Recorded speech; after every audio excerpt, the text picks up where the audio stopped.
मुख्यमंत्री योगी आदित्यनाथ जो हैं वो सेंट्रल हॉल में पहुंच चुके हैं और सबसे ज़्यादा नज़र उत्तर प्रदेश में इस बात को लेकर ही कि कैबिनेट में कि फिर रिपीट किया जाएगा। आपने देखा कि कैसे 7 केंद्रीय मंत्री चुनाव हार गए। एक लंबी लिस्ट 13 एमओएफ मिनिस्टर्स की जिन्होंने चुनाव हारा है। ऐसे में अब सवाल ये उठ रहा है कि किसे जगह मिलेगी कैबिनेट में, और उसमें ब्राह्मण होगा, कोई राजपूत होगा या भूमिहार समाज से होगा, कोई पारसी होगा, कोई पासवान होगा, कोई कुर्मी जाति का प्रतिनिधित्व करने वाला होगा, कोई यादव समाज का प्रतिनिधित्व करने वाला होगा। इस पर हमारी नजर बनी रहेगी। रुचि,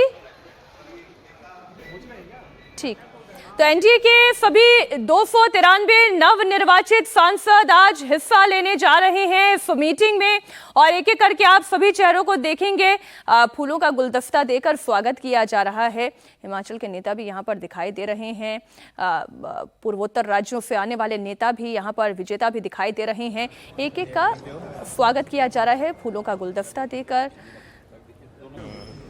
इतना तो तय है कि सरकार बन रही है, लेकिन यह भी तय है कि इस बार सहयोगियों के दम पर यह सरकार बन रही है। बीजेपी अपने दम पर बहुमत हासिल नहीं कर पाई है, इसलिए सहयोगियों का साथ बीजेपी के साथ बना रहे, इसके लिए हर समीकरण को साधना जरूरी होगा। मसलन टीडीपी और जेडीयू की ही बात करें, दोनों राज्य ऐसे हैं जो विशेष राज्य का दर्जा चाहते हैं। तो क्या विशेष राज्य का दर्जा दिया जा सकता है या फिर प्रयास यही किया जाएगा, ये देखिए विजयी मुस्कान दिखाते हुए, या फिर प्रयास यही किया जाएगा कि 2 कैबिनेट उसके अलावा राज्य मंत्री का पदभार देकर इन सहयोगी दलों को एकोमोडेट किया जाए।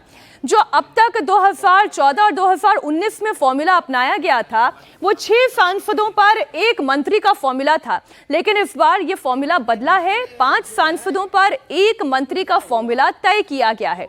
और ऐसी परिस्थिति में जेडीयू की जो मांग है वो आपको बता दें, जेडीयू चाहती है कि 2 कैबिनेट मंत्री का पद हो, इसके अलावा 2 राज्य मंत्री का पद हो, विशेष राज्य के दर्जे की अलग से मांग की जा रही है। और अगर टीडीपी की भी बात कर लें तो स्पीकर के पद पर नजर बनी हुई है टीडीपी की। लेकिन कोई भी सरकार ये चाहती है कि जो स्पीकर का पद है वो ऐसी परिस्थिति में बहुत महत्वपूर्ण हो जाता है जब किसी भी सरकार का बहुमत परीक्षण होता है, और सबसे बड़ा दल होने के नाते बीजेपी ये चाहेगी कि स्पीकर का पद हर हाल में उनके पास ही बना रहे। लेकिन जैसा कि नरेंद्र मोदी जाने जाते हैं आउट ऑफ द बॉक्स सोचने के लिए, सरप्राइज देने के लिए, तो संभावना यह है कि जो भी मंत्रिमंडल की तस्वीर आप देखेंगे उसमें एक सरप्राइज एलिमेंट जरूर होगा। कुल 81 मंत्री बनाए जा सकते हैं किसी भी केंद्र सरकार के मंत्रिमंडल की कैपेसिटी की अगर बात करें तो कुल 81 मंत्री बनाए जा सकते हैं, जिसमें से 53 तो मंत्री पद हैं, 94 अगर बात की जाए तो वो कमिटीज होती हैं। लेकिन आज जब ये संसदीय दल की बैठक होगी, चिंतन होगा, चर्चा होगी और फिर ये औपचारिकता प्रधानमंत्री नरेंद्र मोदी देश के चुने जाएंगे। हमारे सहयोगी रुचि कुमार जुड़ रही हैं। रुचि जी, आपका इंतजार कर रहे थे, बात उत्तर प्रदेश की हो रही है और योगी आदित्यनाथ भी हमने तस्वीरों में देखे।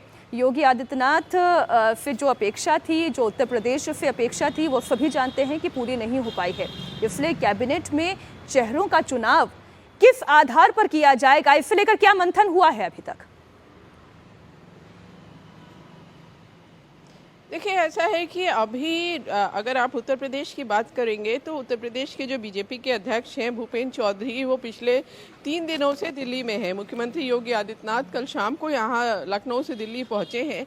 तो एक तरह से अभी बहुत शुरुआती दौर है मंत्रियों के नाम को लेकर, लेकिन जैसा हम पिछली सरकारों में देखते आए हैं कि जो इलाके का समीकरण होता है, जो जातीय समीकरण होता है, उसका पूरा ध्यान रखा जाता है मंत्री बनाने के में।